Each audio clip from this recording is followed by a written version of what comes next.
जोहार, मैं आनंद कुमार और आप देख रहे हैं जन मन की बात।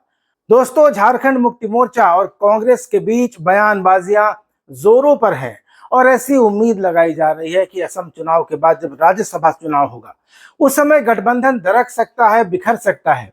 लेकिन इस बीच जनता दल यूनाइटेड के विधायक पूर्व मंत्री सरयू राय ने आज हेमंत सोरेन को एक खुला ऑफर दे दिया। सरयू राय ने कहा कि अगर हेमंत सोरेन चाहते हैं तो एक गैर कांग्रेस या गैर भाजपा सरकार बना सकते हैं। और सरयू राय ने खुला ऑफर देते हुए कहा कि अगर हेमंत सोरेन कोई बिना कांग्रेस, बिना बीजेपी के सरकार बनाना चाहते हैं तो वे उस सरकार का समर्थन करने के लिए तैयार हैं। सरयू राय के इस बयान ने सियासी माहौल को एक बारगी गर्मा दिया है। दोस्तों, आपको बता दें कि झारखंड मुक्ति मोर्चा के महासचिव और प्रवक्ता सुप्रियो भट्टाचार्य ने पिछले दिनों कांग्रेस की तुलना जहर वाले सांप से कर दी थी और इसके अगले दिन कांग्रेस के प्रभारी के राजू ने हेमंत सोरेन की सरकार, जिसमें कांग्रेस भी साझेदार है, उस पर कई सवाल उठा दिए थे। के राजू ने कहा था कि सरकारी अधिकारी माइनिंग माफिया के दबाव में काम कर रहे हैं। उन्होंने राज्य की शिक्षा व्यवस्था को लेकर सवाल उठाए। प्रदीप यादव ने कानून व्यवस्था को लेकर सवाल उठा दिया। तो एक तरह से कांग्रेस हमलावर है उस बयान के बाद। और इस बयानबाजी से इस बात की आशंका बढ़ गई है, इस बात की संभावना बढ़ गई है कि क्या कांग्रेस और जेएमएम के बीच आगे भी सब कुछ ठीक ठाक चलता रहेगा या फिर कांग्रेस को सरकार से बाहर कर दिया जाएगा और एक गैर भाजपा, गैर कांग्रेस सरकार बनेगी। आपको बता दें कि कुछ दिन पहले जेल के विधायक जयराम महतो भी ये संभावना जता चुके हैं कि राज्य में गैर बीजेपी, गैर कांग्रेस सरकार बनेगी और अगर उनको मंत्री बनने का ऑफर मिलता है तो वे अपने समर्थकों के साथ, अपने लोगों के साथ मिल बैठकर इस पर फैसला करेंगे। लेकिन सरयू राय ने तो बिना शर्त समर्थन का ऑफर दे दिया और सरयू राय ने धनबाद में ये बातें मीडिया के सामने कहीं। सरयू राय आज धनबाद में गए थे जहां वो भू धसान हुआ था, वहां पर वो गए थे और पीड़ितों से, प्रभावितों से मिल रहे थे। वहीं पर उन्होंने मीडिया के सामने हेमंत सोरेन को एक खुला ऑफर दे दिया और इसके बाद ये बहुत तेज चर्चा हो रही है कि क्या नई सरकार का फॉर्मूला जो सरयू राय ने दिया है, क्या हेमंत सोरेन उस पर आगे बढ़ेंगे। 2019 में तत्कालीन मुख्यमंत्री रघुवर दास को उनके क्षेत्र में जाकर सरयू राय ने हराया था और वे समय समय पर हेमंत सोरेन की तारीफ कर चुके हैं। दोस्तों, सरयू राय कैसे नेता हैं जो सरकारों को सलाह देने का भी काम करते हैं, उनकी आलोचना करने का भी काम करते हैं और अच्छे कामों की सराहना भी करते हैं। तो जब हेमंत सोरेन 2019 का चुनाव लड़ रहे थे भाजपा के खिलाफ, तो सरयू राय भी मुख्यमंत्री रघुवर दास के खिलाफ निर्दलीय लड़ रहे थे और उन्होंने हेमंत सोरेन को शुभकामनाएं दी थी कि वे चुनाव जीते, उनकी सरकार बनी और उनकी सरकार बन भी गई। तो सरयू राय और हेमंत सोरेन के निजी रिश्ते काफी अच्छे हैं। हालांकि बीच बीच में सरयू राय सरकार की आलोचना भी करते रहते हैं, कामकाज के अधिकारियों के कार्यशैली की भी आलोचना करते हैं, लेकिन मोटे तौर पर कई बार वे कह चुके हैं कि वे निजी रूप से हेमंत सोरेन को पसंद करते हैं। तो सरयू राय ने एक बड़ा बयान दे दिया है। सरयू राय ने बिल्कुल साफ, बेलाग, बेलौस कहा कि झारखंड में बिना कांग्रेस और बिना भाजपा के भी एक स्टेबल गवर्नमेंट, एक स्थिर सरकार चलाई जा सकती है और मुख्यमंत्री हेमंत सोरेन को कांग्रेस और भाजपा से अलग एक नई सरकार बनाने का खुला ऑफर भी सरयू राय ने दे दिया। उन्होंने कहा कि अगर हेमंत सोरेन ऐसा चाहें तो वे बिना शर्त समर्थन करने के लिए तैयार हैं। सरयू राय ने सरकार बनाने के लिए एक फॉर्मूला भी दिया, एक मैजिक नंबर भी बताया। उन्होंने विधानसभा के वर्तमान आंकड़ों को सामने रखा और कहा कि हेमंत सोरेन को बहुमत के लिए अब कांग्रेस की बैसाखी की जरूरत नहीं है। उन्होंने कहा कि झारखंड मुक्ति मोर्चा के पास 34 विधायक हैं, आरजेडी के पास 4 हैं और माले के पास 2 विधायक हैं। यह संख्या 40 होती है। विधानसभा में बहुमत के लिए 41 सदस्यों के समर्थन की जरूरत है। तो अगर हेमंत सोरेन कांग्रेस और भाजपा को छोड़कर नई सरकार बनाते हैं तो उन्हें एक आध लोगों की जरूरत होगी और सरयू राय ने कहा कि हम जैसे कुछ लोग उन्हें बिना किसी शर्त के समर्थन देने के लिए तैयार हैं।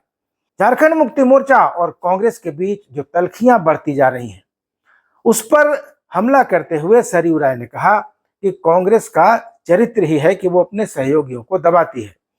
उन्होंने कहा कि बिहार में जेएमएम ने सीट मांगी, वहां उसको सीट नहीं दी गई। असम चुनाव में भी झारखंड मुक्ति मोर्चा ने कांग्रेस से सीट मांगी, वहां भी उसको नहीं दिया गया। तो उन्होंने कहा कि जहां थोड़ी सी भी गुंजाइश होती है गठबंधन को चलाने के लिए तो हिस्सेदारी देनी चाहिए अगर कोई मांग रहा है तो उन्होंने कहा कि एक दूसरे पर जैसी बयानबाजी कांग्रेस और जेएमएम के नेता कर रहे हैं उससे अच्छा है कि हेमंत सोरेन एक ऐसी सरकार बना ले जिसमें कांग्रेस न रहे, बीजेपी भी न रहे, और ऐसी सरकार बन सकती है। और अगर ऐसी सरकार बनती है तो मैं उसका समर्थन करूंगा, ऐसा सरयू राय का कहना है। और उन्होंने कहा कि वर्तमान जो स्थिति है उसको देखते हुए ऐसी सरकार बन सकती है। ये संभावना कुछ दिन पहले जयराम महतो भी जता चुके हैं, उसके बाद से ये चर्चाएं चल रही हैं।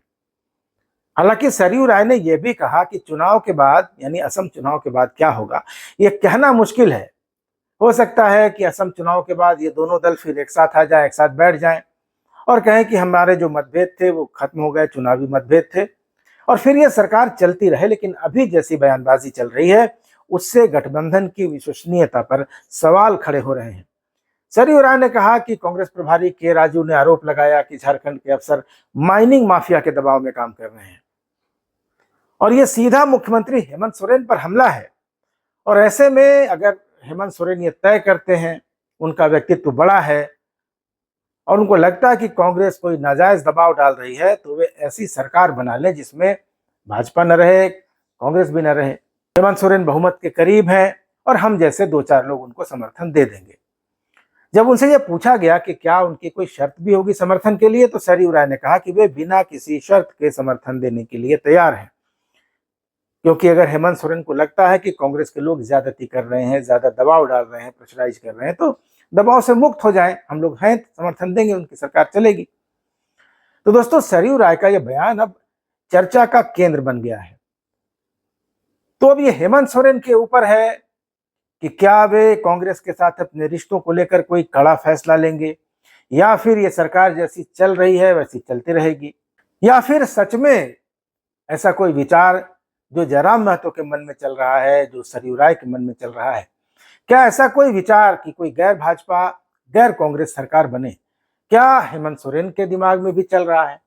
क्योंकि सुप्रियो भट्टाचार्य ने जो बयान दिया था जिसमें उन्होंने भाजपा की तुलना गिरगिट से की और कांग्रेस की तुलना जहर वाले सांप से की, तो इसके बाद जिस तरह से कांग्रेस की प्रतिक्रिया आई तो ये लग रहा है कि ये बयान कोई अनायास दिया गया बयान नहीं है, रिएक्शन में दिया गया बयान नहीं है। यह बिल्कुल एक सोची समझी रणनीति के तहत दिया गया है, क्योंकि जिस तरह से बिहार चुनाव में जेएमएम के साथ धोखा किया गया और जब असम चुनाव में भी उसको सीट नहीं दी कांग्रेस ने, तो फिर एक ऐसी संभावना तो जरूर बन रही है। राज्यसभा चुनाव में भी 2 सीटों का जिसमें चुनाव होना है, एक सीट गुरुजी के निधन के बाद से खाली चल रही है, दूसरी सीट जून में खाली होगी बीजेपी के दीपक प्रकाश के लिए। तो कांग्रेस एक सीट के लिए जरूर दबाव बनाएगी, क्योंकि कल्पना सोरेन के लिए जब सरफराज अहमद ने गांडेय सीट छोड़ी थी तो उनको वहां धीरज साहू वाली सीट दी गई थी। उस सीट से धीरज साहू राज्यसभा के सांसद थे, उनका कार्यकाल पूरा हो गया तो उस सीट पर कांग्रेस का दावा बनता था, लेकिन वहां पर सरफराज अहमद ने कल्पना सोरेन के लिए सीट छोड़ी थी तो जेएमएम ने उनको भेज दिया। तो इसके बाद ये माना जा रहा था कि जब 2026 में राज्यसभा की 2 सीटों के लिए चुनाव होंगे तो एक सीट जेएमएम के पास रहेगी, दूसरी कांग्रेस के पास रहेगी। लेकिन मौजूदा हालात में जिस तरह की बयानबाजी है वैसे में लगता नहीं है कि जेएमएम कांग्रेस को कोई सीट देगा और कांग्रेस भी इस बार कोई सीट छोड़ेगी, इसको लेकर भी थोड़ी आशंका बनी हुई है। हालांकि कांग्रेस के पास ज्यादा विकल्प नहीं है, अगर उसको सरकार में रहना है तो उसको समझौते करने पड़ेंगे, लेकिन हेमंत सोरेन के सामने ऐसी कोई मजबूरी नहीं है और अब तो उनके सामने खुला ऑफर भी है। जयराम महतो पहले ही संकेत दे चुके थे कि अगर उनको ऑफर मिलेगा मंत्री बनने का तो वे विचार करेंगे, तो उनकी इच्छा कहीं ना कहीं मंत्री बनने की है। लेकिन सरयू राय ने तो साफ साफ कह दिया है कि वो बिना किसी शर्त के समर्थन देंगे। तो अब ये पूरा मामला हेमंत सोरेन के पाले में है कि क्या वे कांग्रेस के साथ अपने जो ये खट्टे मीठे रिश्ते हैं उसको जारी रखते हैं, और कांग्रेस जिस तरह से उन पर दबाव बना रही है, जिस तरह के आरोप सरकार में रहते हुए लगा रही है, सरकार में रहते हुए वे अपने कार्यकर्ताओं को, जिलाध्यक्षों को कह रहे हैं कि प्रखंड में और डीसी ऑफिस में धरना प्रदर्शन करो, तो क्या हेमंत सोरेन को यह बर्दाश्त होगा? या फिर हेमंत सोरेन के सामने जो विकल्प है कि मौजूदा जो उनकी सरकार है उसमें 16 सदस्यों वाली कांग्रेस को हटाकर सरयू राय, जयराम महतो जैसे 1-2 लोगों को लेकर एक सरकार बना ले और उसको चलाएं। और ये सरकार, जैसा कि सरयू राय ने दावा किया है कि एक स्थायी सरकार होगी, एक स्टेबल सरकार होगी और किसी दबाव से मुक्त सरकार होगी। तो दोस्तों आपको क्या लगता है कि क्या हेमंत सोरेन कांग्रेस से अलग होकर कोई गैर भाजपा गैर कांग्रेस सरकार बनाएंगे या फिर ये सरकार चलती रहेगी। और आपकी नज़र में क्या ये सरकार चलती रहनी चाहिए, क्या ये सरकार अच्छा काम कर रही है, या फिर कोई नई सरकार बननी चाहिए जिसमें कांग्रेस भी ना हो और भाजपा भी ना हो। अपनी राय जरूर दीजिएगा। वीडियो अच्छा लगा हो तो इसको लाइक कीजिए, शेयर कीजिए, और चैनल को सब्सक्राइब नहीं किया तो सब्सक्राइब जरूर कर लीजिए। अगले वीडियो में मिलेंगे, तब तक इजाजत दीजिए। धन्यवाद, नमस्कार।